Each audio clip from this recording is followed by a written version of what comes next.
Hey boys and girls, Eckhart Slaughter here with some interesting Rogue One news. So Rogue One has quickly become a fan favorite. I think one of the reasons for that is that, kind of in an un-Star Wars-y fashion, all of the main characters died during the Battle of Scarif. Well, as Entertainment Weekly reported today, it wasn't always like that. In the original script and in the original treatment for the script, Jyn and Cassian were actually supposed to survive.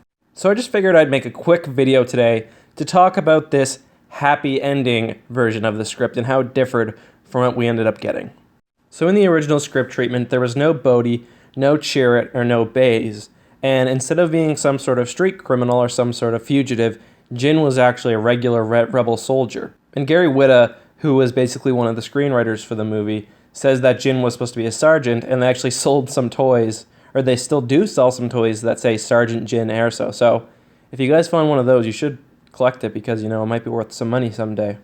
Interestingly, although Bodhi, Chirrut, and Baze weren't in the movie, K2SO always was, although at certain points he may have had a different name. So as it does in the regular version of the movie, the Death Star shows up above Scarif and is about to destroy the weapons facility along with all the rebels on the planet. However, instead of beaming the plans up, Jyn and Cassian were actually to escape the world in some sort of drop ship. And then they basically hand-delivered it to the Tantive 4. Vader would have went on their ship, the drop ship that they would have been on, and it would have been presumably destroyed, only for the ending of the movie to reveal that Jyn and Cassian actually got out in escape pods.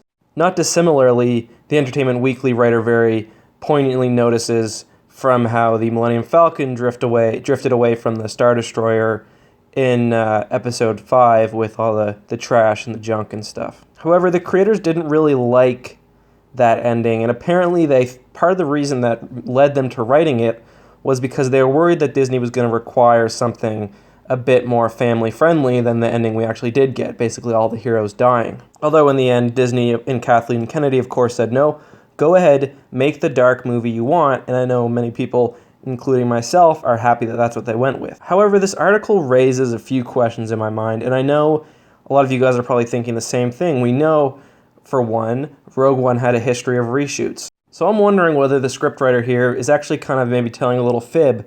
I think that this version of Rogue One with Cassian and Jyn surviving may have actually been one that they started shooting and that they changed through reshoots. And I mean, there's actually a lot of evidence for this. For one, not much has really changed about how the movie ends.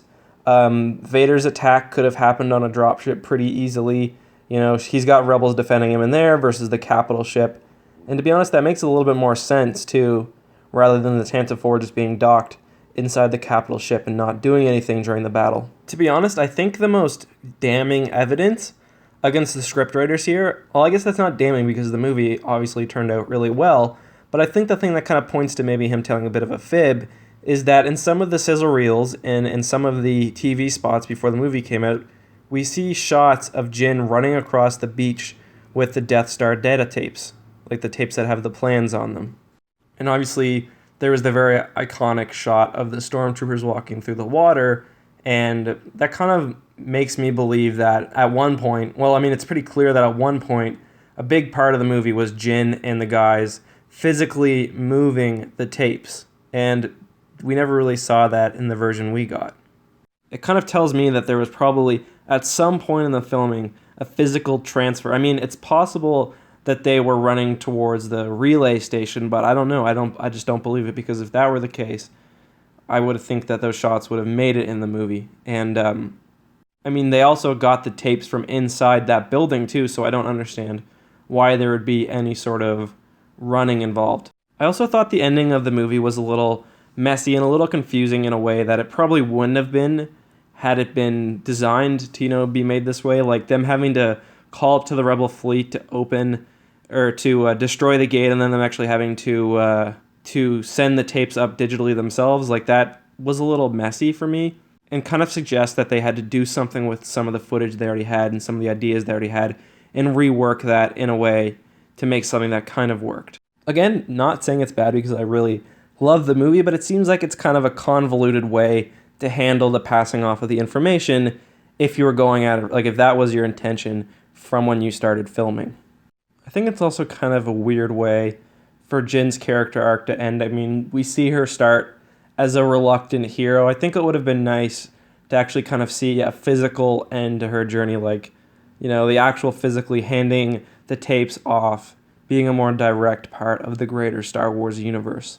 So I've got a couple other questions too, and the first is kind of a scary one if you're a Star Wars fan, and it's to what degree is Disney actually watching over the franchise and impacting what content creators do? I mean, we know George Lucas didn't really have anyone that he was accountable to, and that was bad in some ways, but it was also really good in others. And I think there needs to be some sort of accountability for quality, but I don't want to see Disney putting content restrictions on. And it seems like from this story that they didn't, and that they were able to make the film that they wanted, but it's kind of worrying to me that they were, at least concerned about Disney's reaction. Although hopefully that this has kind of proved to everyone that they shouldn't be, and maybe it's proven to Disney that they need to let creators know that, hey, you guys, we're not making a princess, so do what you think is best for the Star Wars brand. My second question, and this one is admittedly a lot less substantive and important, is was there ever a version of the script where instead of mowing down random rebel grunts, Darth Vader actually killed Jyn and Cassian? Because can you imagine how impactful that last scene would have been? It's already amazing, but can you imagine if instead of it just being random rebels that Darth Vader killed without a moment's hesitation, it was the two main characters of the movie? It would just basically confirm how badass Darth Vader is. We've got these two guys who've overcome every obstacle they've been hit with so far. They've had these huge plans, and they've just barely managed to pass the Death Star plans off, and they're killed by Darth Vader without a second thought, just like any other soldier would have been. That would have been, in my mind, pretty badass, but I can understand why they didn't go that far with it. Anyways, guys, I'm just going to say I'm happy with the version of Rogue One that we got, although obviously it would have been cool to see Vader, taking down Jyn. I'm happy that we got this as compared with the standard heroes surviving. So let me know what you think in the comments. Do you wish we could get the other version? Are you happy with the one we got? Do you think that they're lying and this change was actually made in the pretty notorious reshoots? Also, continue to post your questions down in the comments. I'm still collecting them for a big Q&A that's coming up. Anyways, guys, I love you all very much. May the Force be with you.